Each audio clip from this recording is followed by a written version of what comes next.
What's up, y'all? So we're gonna get into my rape situations, the molestation, grooming, everything else, the timestamp. So guys, please pay attention to the locations that I mentioned, because actually those are ritual locations. Those places mean significant locations to demons and stuff like that. Those are rituals, places or whatnot. So when I was a young girl, was like 7 years old. My mom, sat me down. I'm like 6 or 7. She sat me down and said, "Look, Charmaine, God gonna use you in a way. It's only you. It's a job for one. Like, don't give up. You're gonna go through so much shit. Like, you are able to tap into all walks of lives. You're gonna even experience some things to be in order to understand stuff, right? So you gotta, and my saying is, you gotta go through shit in order to understand shit. So that always stuck with me in my head. Even at 7 years old, I was like very smart, in tune. I had psychic abilities at that time, and I was like, I thought that was demonic, but in actuality, it depends on how you use stuff. So okay, let's get into it. So my uncle Jesse, he used to live with us, and he was actually, him and my uncle Wayne were my favorite uncles at the time. So everything, like me and Jesse, all the family, we used to go skating. Like, he was the one that introduced me to skating, because my oldest brother and him used to go roller skating all the time at Crystal's. Shout out to Crystal's, Shake and Bake, Willow Wow, all that, Seabrook. What's up, guys? And the water of the Lanham joint skating ring. What's up, y'all? Y'all know what I'm talking about. So anyway, as time went on, he was trying to groom me. We were rubbing and shit. Like, I was still a little girl staying on the porch type shit. I wasn't into that freaky deaky shit. I was more so like a tomboy trained to go. I will say people, like, if you bullying people, I was the one that they called to beat your ass. Like, for real, y'all. Them Clinton girls, East West Bonnywood, they know what was up with me, but I ain't never pick on them because, you know, they were scared. Now, I'm not no bully, but if you fucking with somebody that they can't defend themselves, then I would beat your ass. But that's what my uncle and them wanted me to be. Wayne and Carla McClinton, they wanted me to be bullies, and I wasn't doing that shit. I just warned them bitches, like, if you touch my cousin, I'm gonna beat your ass. You know what I'm saying? I'm from the hood. They some prissy ass fake rich motherfuckers in Bonnywood. And Bonnywood was popping. That neighborhood was popping out Clinton. So anyway, let's get into it, guys. Please, again, pay attention to the locations. Bonnywood, those are ritual locations, and molestations have been taking place even in the home. Not with me, but my uncle molested. I can't remember this young girl name. She's like a Mexican girl, Latoya. Scooter, that was Scooter best friend, and I think one of her kids are by my uncle or some shit like that. It was just premonition that I had when I asked her one time. I was like, "Did my uncle touch you?" Because I started getting visions, and she was like, "Why did you say that? If nobody touched you, you ain't gonna say why did you say that." But he actually did. God confirmed it. All right, so let's get back into it. So Edgewood, 6th and Franklin. Jesse Earl, my uncle, touched me. He was grooming me, rubbing on me, and all of that other shit. So, this is also around the same time my other cousin Frida from Florida used to come up all the time. She was a little fast little hoe. And speaking of which, she just sacrificed her daughter, her son. I meant FBI agents. This was a blood ritual sacrifice. She's a scammer, hacker, fraud. Her and her mom, they into a lot of illegal shit. Like, they work in the medical field, doing all this identity theft type bullshit. Check into that. So anyway, this was around the time, my house was the fun house. Everybody hung out there, but it was more so dark shit going on behind closed doors. My father was beating my ass like every day when my brother and my mom used to leave. My oldest brother, D'Angelo, Cuban dude, and pretty Ricky looking motherfucker. And even my own aunts and them, they used to try to fuck him, and I don't know if he fucked him. They're not really biologically related, but we were still claiming that we were related because he had different father than I had. His father was Cuban. Of course, my father was Calvinite, Pharaoh. Well, he ain't my dad, but I'm just giving it to you in real time. So stay with me again. 6 of Franklin was a rituals place as well. Edgewood, all that's rituals. So Frida and them used to touch on me, rub on me, and all the other shit. She suck on my invisible ass nipples. That shit used to hurt like fuck. So again, grooming. So my little cousin Tanisha started coming over, and I'm thinking, and I was like 7 years old. I'm thinking it's okay. I was like, cousin, do this, do that. So, y'all, I wasn't fucking or nothing like that. So one day she was like, yeah, I be putting doll babies with my other cousins. I be putting doll babies up in my legs. And I'm like, in my coochie.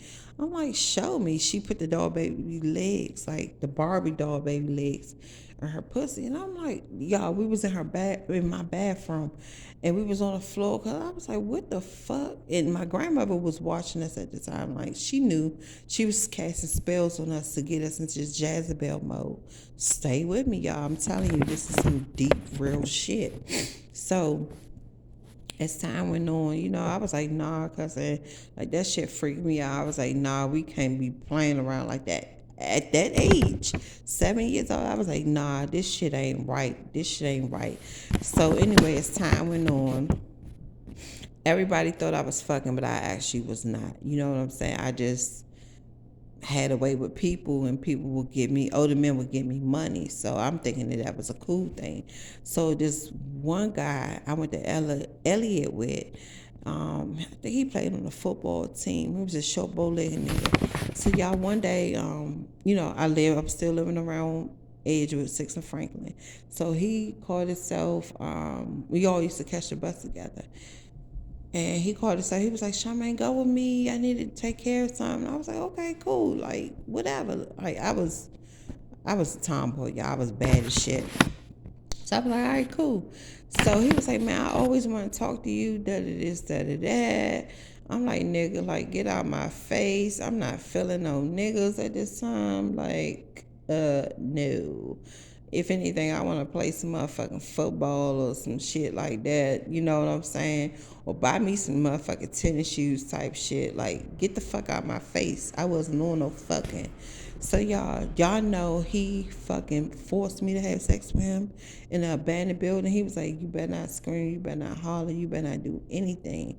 So I was like, what the fuck? He was like, yeah, I'm serious. I'm gonna fuck you up. Like, y'all, I was trying to get away from him. Now pay attention. This happened off of like Nella Road and Pennsylvania Avenue. I know it was near my ex-boyfriend's house and where my mom used to live at. She used to live in Nella Road apartments or whatever, and he used to be off of 28th place or whatever. His place was somewhere over there, in that area. He knew that area very well. That was one of his little spots or whatever. So I was like, y'all. So when it was over and done with, he took me into an abandoned building, raped me, and I could have sworn, y'all, I'm telling y'all, it was other people in that motherfucker, but God, like, did not allow them to touch me. I'm telling you, it was some shit that I was seeing in the dark. And I just was, at that point, I just was praying like, Lord, I don't want to be pregnant, please, punish these people that do harm to me. So as time went on, I started rebelling and stuff like that, because it's like my father was abusing me, beating on me. Thank God he wasn't sexually abusing me, but I had an uncle that wanted to fuck me, and I had all these older men after my ass. So of course it was, at this time, I was fucking like, like 14, because that's when Murray and Burry Jobs came out. Yeah, you had to be 14. So I had this older dude who used to, I wasn't fucking at the time, but it was getting close to it. I was like playing with their dick, beating their dicks and shit. So this older dude named Tony, now this was off of Eli, Minnesota. Pay attention to the locations. So, no, a little off of Eli place. It was like the street over. Anyway, so he was like, he used to take me shopping all the time. And this one particular day, it was close to my mom's birthday. Her birthday, August 18th. Shout out to you, Mama. I don't celebrate the dead because the dead will rise again. So anyway, he was like, Charmaine, come with me, baby. I got a phone at the house in my apartment for you, and besides I gotta switch my clothes. I was like, look, nigga, I gotta go home. My mom's birthday coming up. I want to take her out to dinner. Like, I was before my age, you know what I'm saying, before my time. I love my mom, and I always love helping people, and she held it down. I knew she was struggling, so with that, any extra money I had, I will help others out. She encouraged me, inspired me to feed the homeless. Feed God's people. That's the stuff that she used to do all the time out of her own money and stuff like that. So anyway, I was like, nigga, I gotta go home. Like, this is my mom's day. It's coming up or whatever. Or it was like the day before, some shit like that. And I was like, nah, nigga, I got shit to do. So he was like, come on. I was like, all right, nigga, fuck. So it was an X2 coming. He was like, come on, baby, it's not gonna take that long. It's not gonna take that long. I'll put you in the cab. I was like, all right, nigga, like, I'm not fucking playing with you. I don't want no shit. Like, so we go to his house, y'all. So he finally give me the phone, y'all. So he was like, come on, give me a hug. I miss you. I was like, all right, nigga, like, hold up. Wait a minute. I got to go the fuck home. So he started kissing on me, y'all. So he was like, look, bitch. When I said the demon came out and my fucking whole body was like, Arr! And I literally froze in real time, y'all. I was like, Arr! Like, what the fuck? Hold up. Wait a minute. So I was like, are you serious? Y'all. He was like, bitch, I'm motherfucking serious. I spent all this motherfucking money on you. A narcissist. That demon came out. I was trying to tell you. They was trying to steal, destroy, and kill. He came in all charming and shit. He was like, nah, fuck that bitch. I spent over a motherfucking $1,000 on you. And back in that time, 1994, $1,000 was a lot of money to me, bitch. It was a lot of money to a lot of people. So I was like, look, okay, I do it, Please put a condom on it. And at this time, I was telling him everything I went through with my uncle molesting me. He tried to make it seem like he was all for me. He was so caring. Bitch, wrong. So I cried and begged him to put a fucking condom on, and he finally did it. And I did not enjoy it at one.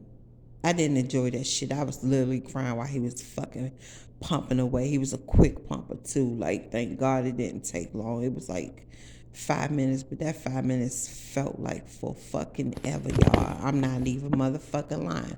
So anyway, he sent me in a cab, was kissing on me, da this, da that. So anyway, shit, bitch ass mean, and I told her what happened. So we seen a motherfucking Union Station. Like, when I say this bitch went in, even though she celebrated principalities, practiced principalities of darkness. She was a witch or some shit. No, her mom was definitely in a witchcraft. She was too. But she had my motherfucking back. Like, I was scared when I seen this motherfucker. I froze in real time, and she was like, bitch, you raped my motherfucking friend, like, loud as shit. And I let her rip the hole in that motherfucking ass, bitch. You feel me?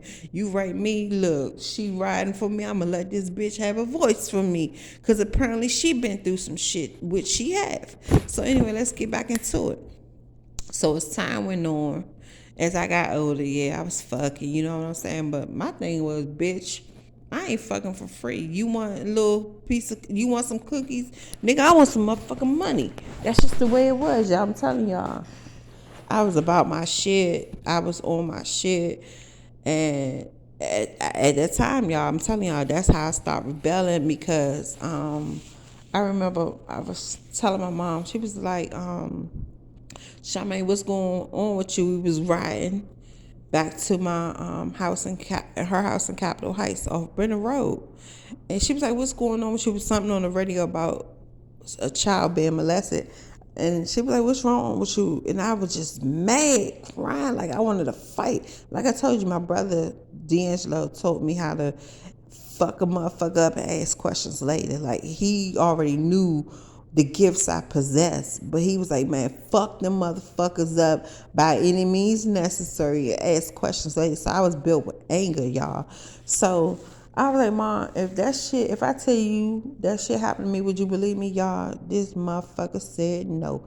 And she worked in child motherfucking family services. I went the fuck off. So anyway,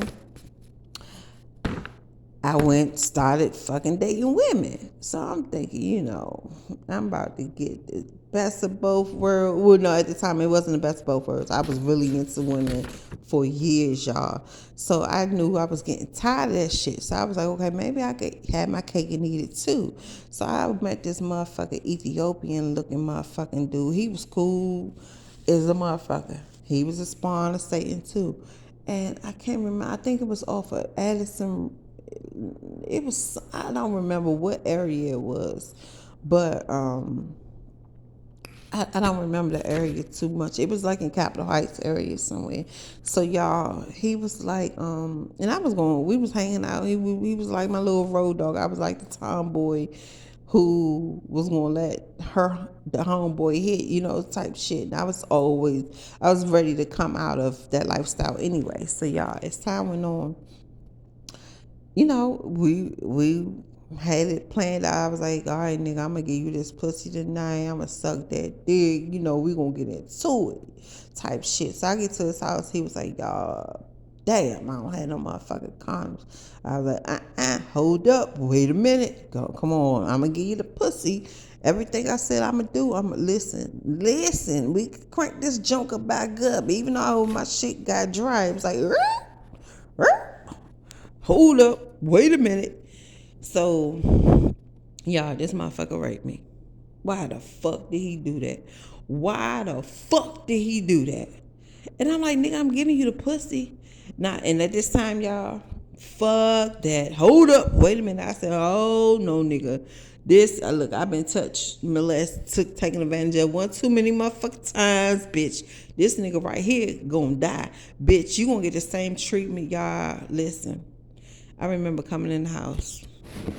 Now, mind you, me and my younger brother, Calvin, well, then we don't get along. But when it's time to fight, we gonna fight the fuck together, bitch. We gonna fuck some shit up. We some Tasmania devils. Even though he was a bully and used to pick on me like my father did. My father used to beat my ass as soon as my mom and brother would leave out because he knew that I wasn't protected. But I would fight back like, fuck you, bitch. Yeah, I was one of them kids. I would stand my ground. I had a fucking mouth. And people ain't like that shit, but it was a reason. Train to go, bitch. So, y'all, why did he do that? So, I came in the house. I remember my mom was on the phone. I was like, Mom, I need to talk to you. Please get off the phone. She was like, Charmaine, what do you want? And I'm crying. At this time, I'm crying. So, my younger brother came in. Even though I disown them as my family because they on demon time. And they all try to take me out. They did rituals, cast spells on me. All these people that came against a little old me, little to them, but big in heavens. Yes, I have a lot of people that try to take me out. A lot of motherfuckers. A lot. People that I don't even motherfucking know. It's over motherfucking 5,000 of these hoes sellouts to Satan. So anyway, I came to the house. I was like, Mom, please get off the phone. So she was like, Charmaine, like, what you want? What the fuck you crying for? I was like, Mom, I just got raped. She was like, and at this time, she disowned me because I was dealing with women. Well, she acted like she disowned me. I'm going to tell you the time she disowned me. This is before she died. So that's going to be a part two. Another story. Or maybe I'll get it in. Anyway, so I was like, Mom, please get off the phone. Please get off the phone. So she was like, you deserve that. What? You work in child family services. Now, mind you, going back, she said, remember I told you the story? When she sat me down, she said, Charmaine, even I'm going to disown you no matter what, be strong. That shit started to happen. Satan got into her ass. She was holy and thou than a motherfucker, y'all. I'm trying to tell you. Satan got into that ass, and I think she sold her soul. She was with that shit. Like, it got real motherfucking on demon time. Even kids were seeing the baby. My nephews and my son were seeing demons in the house there on Brenner Street. So my younger brother was like, what the fuck? Where that motherfucker at? So y'all knew not to wash. I called the police, I knew not to do anything. I told them exactly what happened. You know what this motherfucker told me? He was like, it's nothing we can do because it was authorized sex. Oh man, why the fuck did he say that? I went the fuck off in that motherfucker. Matter of fact, it was the police station, the fucking Landover. We had to go there. That's where his house was somewhere over there, y'all. Pay attention to the location. His house was somewhere over there, y'all. I'm trying to tell y'all. Ritual. So I was like, nigga, did you motherfucker have fucking kids? And at this time, y'all, I wasn't playing. I was motherfucking like 18. Like, I was like, yeah, 18 at the time. I was like, nigga, do you got kids, bitch? Do you got motherfucking kids, bitch? Like, what if that was your motherfucking daughter? I already know you and your homeboys to take that motherfucker out. So, bitch, I want blood. So I called up my brother, y'all. I said, nigga, I want this motherfucker to die. I said, no. I said, I want this motherfucker to be tortured. I want to be there. I want y'all to stick a fucking pool table pole up his ass. Oh, if a nigga raw dog his ass, I don't give a fuck. I want him to suffer the same way that I suffer. So he was like, Charmaine, I'm telling you now, whatever you do, I cannot call this off. So make sure that you're serious about it. So this was the next motherfucking day. My mom, she heard me plotting. She know I want revenge. I want blood. Bitch, you do some wrongful shit to me, I'm revengeful. I am. I could be big petty, but it's for a great fucking cause. So y'all, he said, Charmaine, I cannot call this off. Y'all, when my mother talked me out of it, and my brother, when I say he was pissed with me, I don't know. Thank you, Holy Spirit. It was he made a hit, and whatever happened, they said if he called the hit off, my father had something to do with it, and that's how my brother wound up dying. And he got fake cancer. Joan and Wayne was always envious of my brother. Carl and all them motherfuckers. They said, like, my brother put his life on the line. Thank you, Holy Spirit. Oh my God, I didn't know that. Thank you.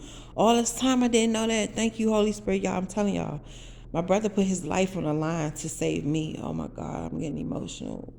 Oh, that's why he wouldn't talk to me after that, y'all. I'm telling my brother would not talk to me after that, and I didn't know why. I'm sorry, guys. I'm gonna keep going. Oh God, thank you. So he wouldn't talk to me, and I didn't know why until now, y'all. I'm telling y'all, 42 years later, I did not know why.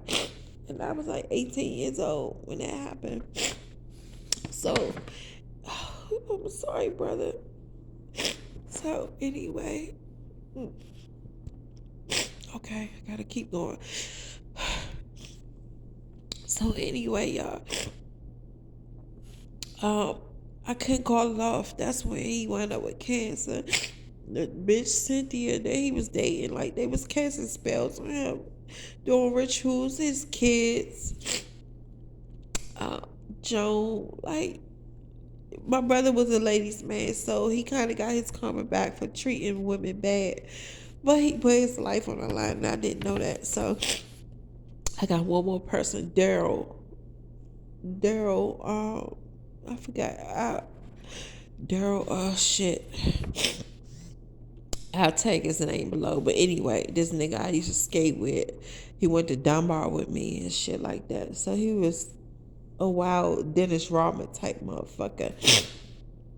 And we used to hang out at Deja Vu with Walt. Walt used to try to fuck me, especially when he found out that my niece was being groomed by Joan and stuff like that, and how Joan had to do rituals to get them to molest my niece. And my niece wound up telling me about a nigga named Carlos used to eat her pussy and shit like that when she was like around the same age as I.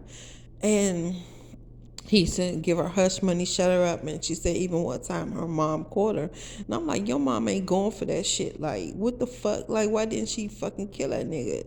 And in actuality, Carlos was a hitman for a lot of people in the DMV area, like Joan and them, they and all these people I named y'all, they in secret society and stuff like that. And I'm backing up before I get into Daryl. So when I was hanging around Edgewood, right, I started braiding hair. I was hanging around Shanika and Shanfa and shit like that. They also did a ritual on me where Shanika taught me how to braid and stuff like that. Like, we were getting money every day after school in her mom's apartment. So one day, we was hanging out with some other niggas from Dunbar around 8th and 8th Street, right there. It was right there by the, it was like a house right there by the 7-Eleven. Right there, y'all. I think it used to be a bank or something. It was something like that. But it was right there. Y'all, do y'all not know? Like, I blacked out. Angel Smith was there too, I think. I blacked out, y'all. I woke up, and I know that they recorded me. I blacked out, woke up with one pants leg off. Like, my shit was fucked up. I was still like discombobulated, y'all. And I normally can take care of my liquor. I don't never black out. I know when somebody put something in my drink. So it's Sean Falia, Ray Sean, Shanika, some other people. And that same nigga used to skate with us as well. So after that, I knew the shit wasn't right. So going back to Daryl. So at this time, we was leaving Deja Vu, Rose's Deja Vu, and Walt was trying to holler at me because I was in Venus mode, y'all. I was out there. I was at my lowest. I didn't give a fuck about myself, y'all. Like, for real, I was putting my pussy pictures out. I was just being a little hoe, like, for real. But I was a paid hoe, but all money wasn't good money to me, you know what I'm saying? So he was like, Charmaine, I don't fuck with her. I was mad because she let that nigga rape Shade. And I was like, look, boy, even though I don't fuck with her, yeah, I did flirt with him. I'm not going to sit up here and fucking sugarcoat shit. I was wrong, and I told my niece this shit. I said, look, Shay, look, it's some shit going down. These motherfuckers ain't right. So anyway, went over to another nigga house. It was off, matter of fact, on the other side of Eli, by the ice skating ring. This was where Daryl lived at. Daryl Petras. He lived over there. So nigga wanted to book some girls for a football party. I was hosting events. I was in Venus mode. So the nigga, I just know, this is when I was doing coke and shit. So I just know God said, Charmaine, don't do no coke. So I went in the bathroom. At this time, what the fuck was I drinking? It don't even matter. I went to the bathroom. Y'all came back. It was nothing in my cup, and I faked like I sipped it, right? But that little drop got on my lip, y'all. I instantly got dizzy. And I was like, hold on, I gotta get out of here, y'all. This nigga brought niggas in here. When I told you God hit me in plain sight, I got the fuck up out of there. Like, I was hiding behind cars. I didn't go to the car, my car. God said, no, go the opposite way. This was actually, what the fuck? This was the place where my brother had his memorial services at. Y'all, I'm telling you, it was all in the same area. On the other side of Eli. Pay attention to this. Pay attention to the area, guys. I'm gonna put it in the description below. But anyway, so time passed. Deja vu. Daryl, we go to Daryl's house, and a nigga named Tommy was fucked up, so he couldn't drive his girl car home. It was a Mercedes or some shit. And Daryl was like, nah, the bitch crazy, Charmaine. She might try to fuck you up. Like, bitch, ain't nobody fucking me up. But okay, I drive your mom car, whatever. And I left my car at the motherfucker on the other street where the Checkers was at. Y'all know what the Checkers at in D.C. by off of 8th Street. So we go to his house, same location. And I just kept saying, this area look familiar. I pay attention to shit. So we drunk or whatever. Yeah. Now, I never looked at Daryl in a sexual way. He just really wasn't my type, y'all. But I knew it was some ritual shit between him and Walt, or they was trying to see who could get it first. And I know I was filmed in both situations. I know Daryl filmed me, and so did Sean and these motherfuckers. They filmed me. Thank you, Holy Spirit. They filmed me, and other people filmed me without my consent. So anyway, I wake up, y'all, to this motherfucker fucking me. And At this time, like I said, I was at my lowest of low.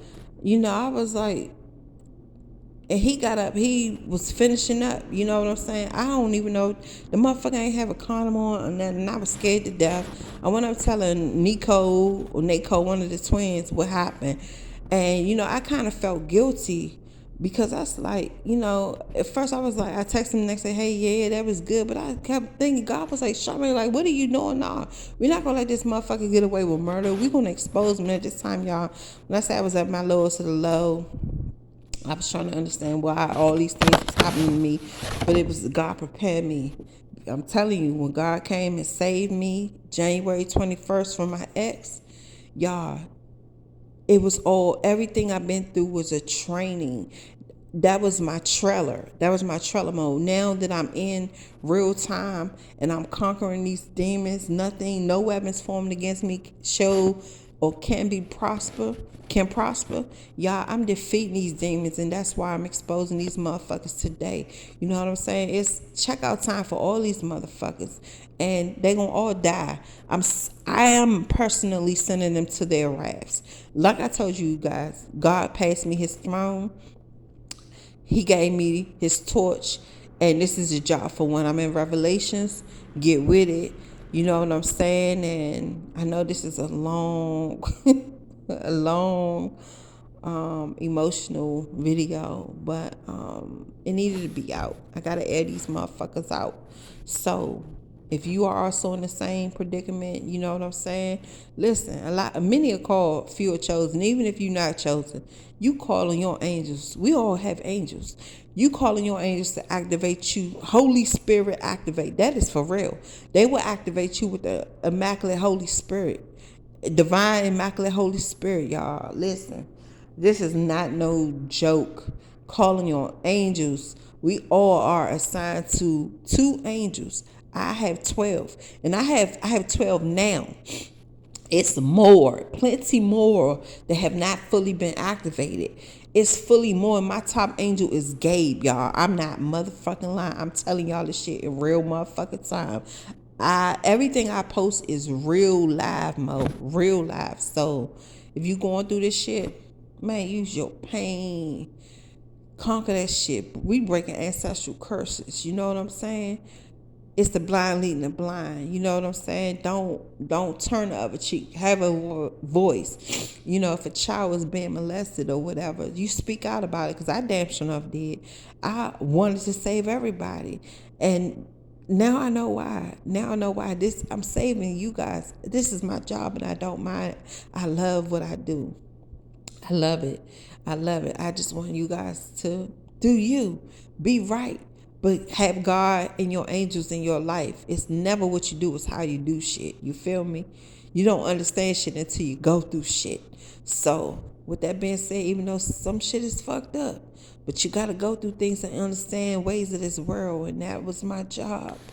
And I love you guys. I'm sorry if anything was a little confusing.